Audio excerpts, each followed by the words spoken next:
Back to Silent Learning. It's me Rohit. മക്കളെ, മാത്സിൽ first chapter ആണ് നമ്പർ സിസ്റ്റംസ് അല്ലെ. സ്കൂളുകളൊക്കെ പല കുട്ടികൾക്കും തുറന്നിട്ടുണ്ടാവും, എല്ലാവരും സ്കൂളിൽ പോയി തുടങ്ങിയിട്ടുണ്ടാവും. ഫസ്റ്റ് ചാപ്റ്റർ മാത്തമാറ്റിക്സ് തുടങ്ങിയോ? ടീച്ചേഴ്സ് തുടങ്ങിയോ? നമ്പർ സിസ്റ്റംസ് എന്ന ചാപ്റ്റർ എടുത്തു തുടങ്ങിയോ? അപ്പോൾ നമ്പർ സിസ്റ്റംസ് എന്ന ചാപ്റ്റർ എടുത്തു തുടങ്ങുമ്പോൾ നമുക്കറിയാം മാത്സിൽ ഇനി അങ്ങോട്ടേക്ക്, മാത്സിലായിക്കോട്ടെ ഏത് സബ്ജക്റ്റിലായിക്കോട്ടെ, നമുക്ക് ഏറ്റവും അത്യാവശ്യമായിട്ട് നമ്മൾ പഠിച്ചിരിക്കേണ്ടതാണ് MCQs. മൾട്ടിപ്പിൾ ചോയ്സ് ക്വസ്റ്റ്യൻസ് ആയിരിക്കും. നമ്മൾ ക്വസ്റ്റ്യൻ പേപ്പർ നമ്മുടെ കയ്യിൽ കിട്ടിയാൽ ആദ്യം തന്നെ കാണുന്ന ക്വസ്റ്റ്യൻസ് എന്ന് പറയുന്നത് മൾട്ടിപ്പിൾ ചോയ്സ് ക്വസ്റ്റ്യൻസ് ആയിരിക്കും. നിങ്ങൾ 10th അടുത്ത കൊല്ലം 10th CBSE എത്തുമ്പോൾ ആദ്യത്തെ 20 questions, first 20 questions will be MCQs. So multiple choice questions അത്രമേൽ നമുക്ക് ഇമ്പോർട്ടന്റ് ആണ്. സോ നിഞ്ച ബാച്ചിലെ മക്കൾക്ക് വേണ്ടിയിട്ട് നമ്മൾ ഓരോ ക്ലാസ് കഴിയുമ്പോഴും 10 MCQs വെച്ചിട്ട് 10 MCQs വെച്ചിട്ട് നിങ്ങൾക്ക് തരുന്നുണ്ട് അല്ലെ. നിഞ്ച ബാച്ചിലെ കുട്ടികൾ ആരെങ്കിലും ഈ ക്ലാസ് കാണുന്നുണ്ടെങ്കിൽ അവർക്കറിയാം 70 MCQs ആണ്. 70 MCQs, 1, 2, 5, 10 അല്ല, 70 MCQs. എണ്ണം പറഞ്ഞ 70 MCQs ആണ് നമ്മൾ നമ്പർ സിസ്റ്റംസ് എന്ന ഒരൊറ്റ ചാപ്റ്ററിൽ മാത്രം പഠിച്ചു തീർത്തത് അല്ലെ. ആ ഒരു ചാപ്റ്ററിന് മാത്രം നമ്മൾ പഠിച്ചതാണ് ഈ 70 MCQs അല്ലെ. സോ ഈ 70 MCQസിലെ ഏറ്റവും ടഫ് ആയിട്ടുള്ള അല്ലെങ്കിൽ ഏറ്റവും ഇമ്പോർട്ടന്റ് ആയിട്ടുള്ള, മോസ്റ്റ് ഇമ്പോർട്ടന്റ് ആയിട്ടുള്ള 5 MCQസിന്റെ ആൻസേഴ്സ് ഡിസ്കസ് ചെയ്യാനായിട്ടാണ് ഞാൻ ഇന്ന് വന്നിട്ടുള്ളത്. സോ എല്ലാ കുട്ടികളും കൃത്യമായിട്ട് ഈ ഒരു വീഡിയോ അവസാനം വരെ കാണണം. എന്നാൽ മാത്രമേ ഈ ഒരു 5 ക്വസ്റ്റ്യൻ നിങ്ങൾക്ക് എപ്പോൾ ചോദിച്ചാലും ആൻസർ ചെയ്യാൻ പറ്റുള്ളൂ. പിന്നെ നിങ്ങൾ MCQസിന്റെ ഭാഗത്തേക്ക് നോക്കണം. കാരണം ഓൾറെഡി നിങ്ങൾ 70 ക്വസ്റ്റ്യൻസ് പഠിച്ചു കഴിഞ്ഞു അല്ലെ. അതിൽ ടോപ്പ് 5 ക്വസ്റ്റ്യൻസ് ആണിത്. സോ നിഞ്ച ബാച്ചിൽ ജോയിൻ ചെയ്യാത്ത ആരെങ്കിലും കാണുന്നുണ്ടെങ്കിൽ എത്രയും പെട്ടെന്ന് നമ്മുടെ നമ്പറിൽ കോൺടാക്ട് ചെയ്തിട്ട് നിഞ്ച ബാച്ചിൽ ജോയിൻ ചെയ്യാം. നിഞ്ച ബാച്ചിലെ ഫീച്ചേഴ്സും കാര്യങ്ങളൊക്കെ ഒരുപാട് വീഡിയോസിലൂടെ നമ്മൾ എക്സ്പ്ലെയിൻ ചെയ്ത് തന്നതാണ്.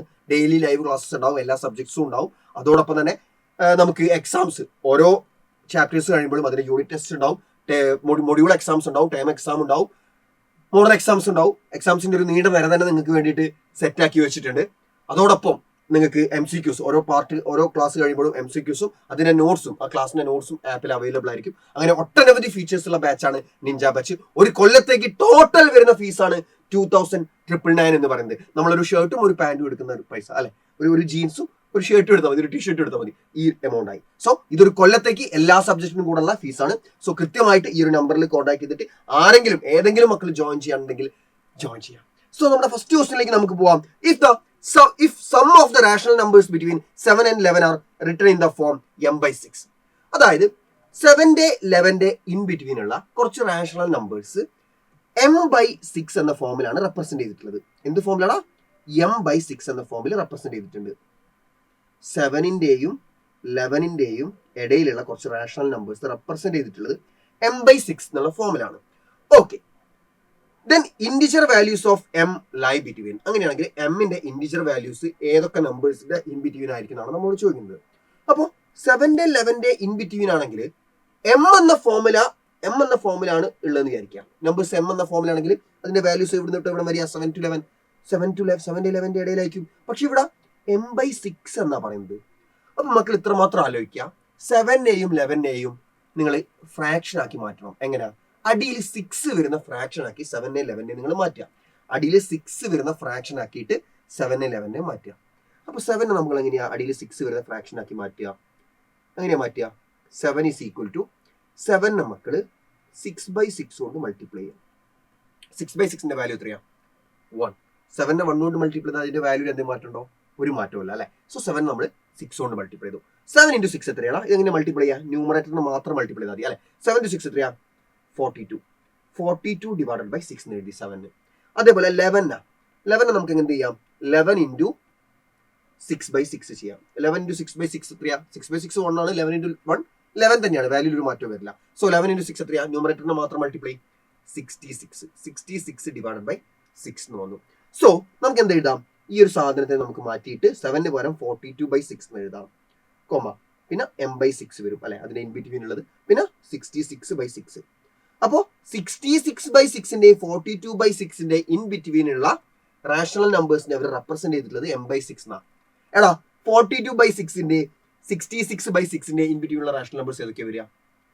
43/6, 44/6 അല്ലെ. അപ്പൊ ഈ എമ്മിന്റെ വാല്യൂസ് നോക്ക് എങ്ങനെ വരിക? അടുത്തത് 43/6 എഴുതാം, 44/6 എഴുതാം, 45/6 എഴുതാം, അങ്ങനെ 65/6 വരെ എഴുതിക്കൂടെ? എഴുതാം, ഒരു കുഴപ്പമില്ല അല്ലെ. അപ്പൊ ഈ ഡിനോമിനേറ്റർ മാറൂല, 6 തന്നെ. ന്യൂമറേറ്റേഴ്സ് മാറും. എവിടെ തൊട്ടിട്ട്? 42ന്റെ 66ന്റെ ഇൻ ബിറ്റ്വീൻ ആണ് ന്യൂമറേറ്റേഴ്സ് വരിക അല്ലെ. എമ്മിന്റെ വാല്യൂ വരിക 42ന്റെ 66ന്റെ ഇൻ ബിറ്റ്വീൻ ആണ്. സോ 42 and 66 ഓപ്ഷൻ ബി ആണ് കറക്റ്റ് ആൻസർ. മനസ്സിലായല്ലോ? അത്രയേ ഉള്ളൂ. Next question. The product of cubic root 2 into 4th root 2 into 12th root 32 equals. Cubic root 2 എടാ നോക്കുക. ക്യൂബിക് റൂട്ട് 2 എന്ന് പറഞ്ഞാൽ എത്രയാ മക്കളെ? Cubic root 2 that is nothing but 2 raised to 1/2. Sorry, 2 raised to 1/3 into 4th root 2 എന്ന് പറഞ്ഞാൽ എത്രയാ? 2 raised to 1/4. Okay, into 12th root 32 എന്ന് പറഞ്ഞാൽ എത്രയാ? 32 raised to 1/12. ഓക്കെ, അതിൽ നമുക്ക് 2 raised to 1/3 into 2 raised to 1/4. 2 raised to 1/3 into 2 raised to 1/4 അത് അങ്ങനെ തന്നെ എഴുതി. ഇൻറ്റു 32 എന്ന് പറഞ്ഞാൽ 2 raised to എത്രയാ? 32 എന്ന് പറഞ്ഞാൽ 2 raised to എത്രയാ? 2 2 4 2 8 2 16 2 32. 2 raised to 5 ആണ് 32. സോ 32 പകരം 2 raised to 5 എന്ന് എഴുതി. 32 പകരം എന്ന് എഴുതി? 2 raised to 5 എന്ന് എഴുതി. 32 മാത്രമാണ് അവിടെ ഉള്ളത്? അല്ല, 32 raised to 1/12 ഉണ്ട്. അപ്പോൾ ഒരു raised to 1/12 കൂടെ കൊടുക്കാം. അപ്പോൾ എന്ത് കിട്ടും? Which is equal to 2 raised to 1/3 into 2 raised to 1/4 into ഇതെന്താ? X raise to m whole raise to n എന്നുള്ള ഫോമുല. അങ്ങനെയാണ് മക്കൾ എന്ത് ചെയ്താൽ ഈ പവർ തമ്മിൽ മൾട്ടിപ്ലൈ ചെയ്താൽ മതി. അപ്പോൾ ഈ രണ്ട് പവറും തമ്മിൽ മൾട്ടിപ്ലൈ ചെയ്തോ 2 വരും. ഈ മേലുള്ള രണ്ട് പവേഴ്സ് തമ്മിൽ മൾട്ടിപ്ലൈ ചെയ്തോ 5 into 1/12 എത്രയാടാ? 5 divided by 12. 5 divided by 12. ഇനി നിങ്ങൾ നോക്കുക 2 raised to 1/3 into 2 raised to 1/4 into 2 raised to 5/12. 3 ഫ്രാക്ഷന്റെ multiplication ആണ്. സോറി, മൂന്ന് നമ്പേഴ്സിന്റെ മൾട്ടിപ്ലിക്കേഷൻ ആണ്. 3 നമ്പേഴ്സിന്റെ ബേസ് വരുന്നത് 2 ആണ്. പവേഴ്സ് മാത്രമാണ് ഡിഫർ ചെയ്യുന്നത് അല്ലെ, വ്യത്യാസമുള്ളത്. നമ്മൾ എന്ത് ചെയ്താൽ മതി? സെയിം ബേസ് തന്നെ കൊടുക്കുക ആൻസറിൽ. എന്നിട്ട് ആ പവേഴ്സ് മൊത്തം ആഡ് ചെയ്യാം. എങ്ങനെയാ? X raise to m into x raise to n is equal to x raise to m plus n നമ്മൾ പഠിച്ചിട്ടുണ്ട്. സോ അതേപോലെ പവേഴ്സ് തമ്മിൽ ആഡ് ചെയ്യും. 1/4 പ്ലസ് 1/3 പ്ലസ് 1/4 പ്ലസ് 5/12. അപ്പോൾ എത്ര കിട്ടുക? ഇത് ആഡ് ചെയ്ത് എത്ര കിട്ടുക? നമുക്ക് LCM 12 ആയിട്ട് എടുക്കാം.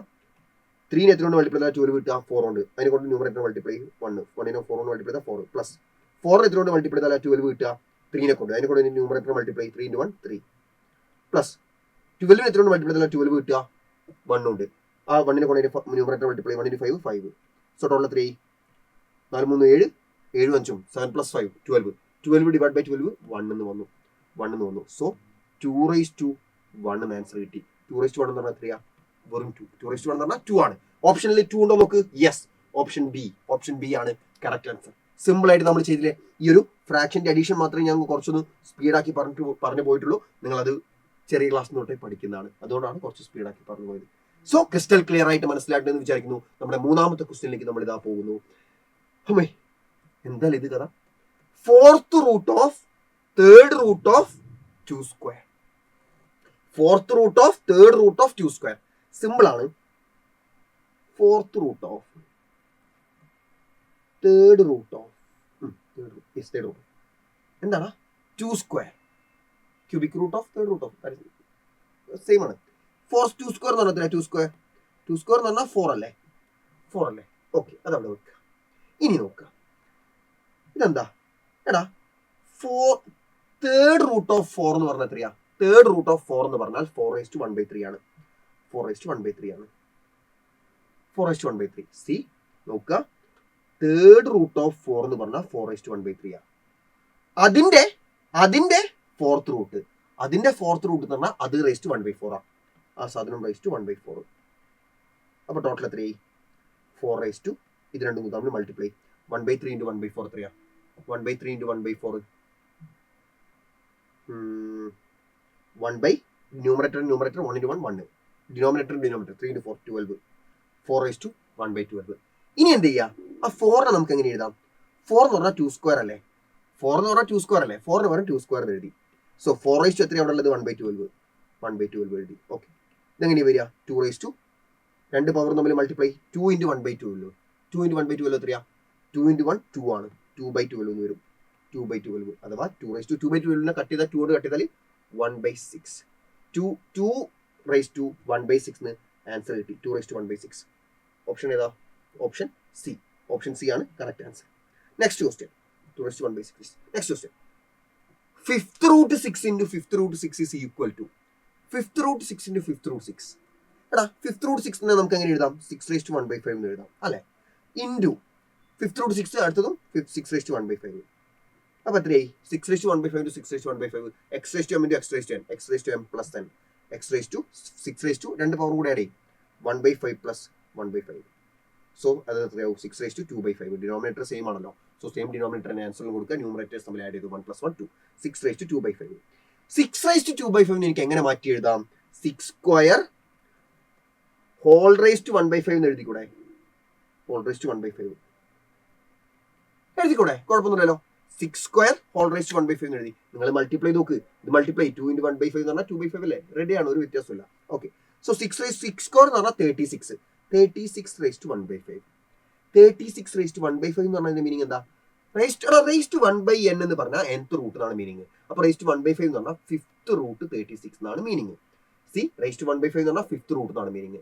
5th റൂട്ട് ഓഫ് എന്ത് 36 5th റൂട്ട് ഓഫ് 36 ഓപ്ഷനിൽ ഉണ്ടോ yes option A 5th root of 36 ആണ് ഓപ്ഷൻ എ ആണ് കറക്റ്റ് ആൻസർ സെറ്റ് അല്ലേ next the number obtained on rationalising the denominator of 1/√7 - 2 അതായത് 1 ഡിവൈഡഡ് ബൈ നമ്മുടെ ലാസ്റ്റ് ക്വസ്റ്റ്യൻ ആണ് √7 - 2നെ റാഷണലൈസ് ചെയ്യണം റാഷണലൈസ് ചെയ്യാൻ എന്താ ചെയ്യേണ്ടത് നമ്മൾ അടിയിലുള്ളത് നോക്കുക ഡിനോമിനേറ്റർ നോക്കുക √7 - 2 ആണ് അതിന്റെ നടുക്കത്തെ സൈൻ ഓപ്പോസിറ്റ് ആക്കുക √7 + 2 ആക്കുക √7 + 2 അതിനെ കൊണ്ട് മേലെ താഴെ മൾട്ടിപ്ലൈ ചെയ്യാം √7 + 2 വാല്യൂ മാറില്ല കാരണം ഇതിന്റെ ടോട്ടൽ വാല്യൂ എന്ന് പറഞ്ഞാൽ 1 ആണ് 1നെ കൊണ്ട് ഈ ക്വസ്റ്റിനെ മൾട്ടിപ്ലൈ ചെയ്താൽ ക്വസ്റ്റിന്റെ വാല്യൂയിൽ ഒരു മാറ്റവും സംഭവിക്കില്ല അല്ലെ 1 × 5 5 ആണ് 1 × 10 10 ആണ് 1 × -5 -5 ആണ് 1 × 10 crore ആണ് അല്ലെ അപ്പൊ 1നെ കൊണ്ട് ഒരു നമ്പറിനെ മൾട്ടിപ്ലൈ ചെയ്താൽ അതിനൊരു മാറ്റവും സംഭവിക്കുന്നില്ല സോ നമുക്ക് ധൈര്യമായിട്ട് മൾട്ടിപ്ലൈ ചെയ്യാം ഇതെങ്ങനെ മൾട്ടിപ്ലൈ ചെയ്യാം ന്യൂമറേറ്റർ ഇൻറ്റു ഇത് 1 × √7 + 2 √7 + 2 നെക്സ്റ്റ് ഡിവൈഡഡ് ബൈ ഡിനോമിനേറ്ററിന്റെ ഡിനോമിനേറ്റർ എത്ര വരിക √7 - 2 × √7 + 2 a + b × a - b എന്നുള്ള ഫോർമാറ്റ് അല്ലേ എന്താ വരിക a² - b². √7 ആണ് a 2 ആണ് b അപ്പൊ a² - b² എന്ന് പറയുമ്പോൾ √7ന്റെ സ്ക്വയർ 7 മൈനസ് b².